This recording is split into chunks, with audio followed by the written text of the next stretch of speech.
នេះហើយអ្នកនរគ្នាទេសភាពនៅជំការខ្ញុំនៅខាងកញ្ញក់ឃើញសគឺជាផ្ទះលំនៅតាមជំការមាន1 2 3 4 5 6 7 8 9 10 11 12មាន12នាក់មាន12នាក់12ខ្នងផ្ទះនៅចការខ្នងខ្ទមតិចតួចមិនខ្នងផ្ទះធំទេឆ្លំនិយាយនឹងអានេះចំការនៅខាងកញ្ញក់ចាំមើលឆ្នាំក្រោយជាបន្តបន្ទាប់6 7ឆ្នាំទៀតទុកវីដេអូនេះមើលឆ្នាំក្រោយទៅវាយ៉ាងម៉េចថ្ងៃនេះយើងមកដឹកកូនចន្ទីអាយុជិត1ឆ្នាំ10ខែហ្នឹងខ្វះ2ខែគ្រប់1ឆ្នាំបាក់ដឹកដល់ហើយអ្នកនរផ្លូវមិនផ្លូវស្រួលឡើងភ្នំចុះភ្នំឡើង2 3កន្លែងទីនេះជាកំប៉ុងនៅនេះចំការបងជុំខាងនោះជាខាងចំការខ្ញុំតម្ដងកម្រងដាំដី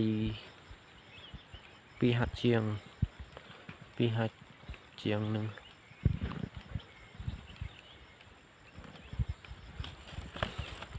នោះអាគ្នា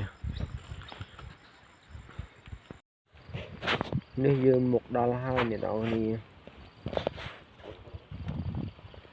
យើងមកដល់ហើយម៉ូតូតើតាដាក់ច្វាក់កង់អញ្ចឹងទៅឲ្យទៅរួចហើយម៉ូតូកាចាស់ទៀតខាងមុខកាឡានេះជាកូនចន្ទីខ្ញុំដែលខ្ញុំនឹងប្រងនឹងដាំនោះជាផ្ទះរបស់ខ្ញុំមិនទាន់ហើយទេប្រក់តទៅគោលនឹងជាចំការខ្ញុំ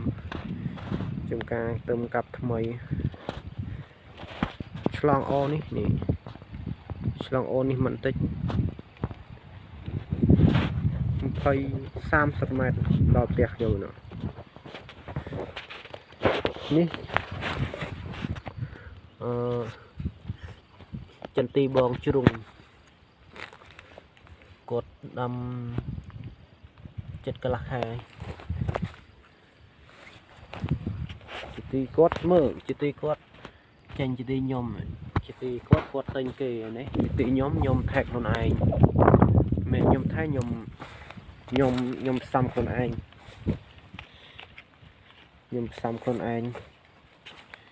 កាត់មេឃថែតងខ្លួនឯងឡើងល្អតែយើងអត់ដាក់ជីទេវាខុសតែយើងអត់ដាក់ជីដូចគេបើយើងដាក់ជីល្អជាងអ្នកលក់នេះខ្ញុំធ្វើខ្លួនឯងផ្សំខ្លួនឯង 100% កាត់តោមេឃផ្សំខ្លួនឯងថែទាំខ្លួនឯងយើងមើលថែវាដិតដល់វាល្អជាងយើងពេញគេនេះផ្ទះបងជ្រុងជាចការគាត់ផុតពីចការគាត់ឆ្លងអូនត្រើយខាងនោះជាផ្ទះខ្ញុំហ្នឹងហើយវីដេអូខ្ញុំមានតែប៉ុណ្្នឹងទេជួបគ្នានៅវីដេអូក្រោយឲ្យយើងនឹងធ្វើពីយើងធ្វើវីដេអូនឹងការដាំកូនចន្ទីនៅបន្តទៀត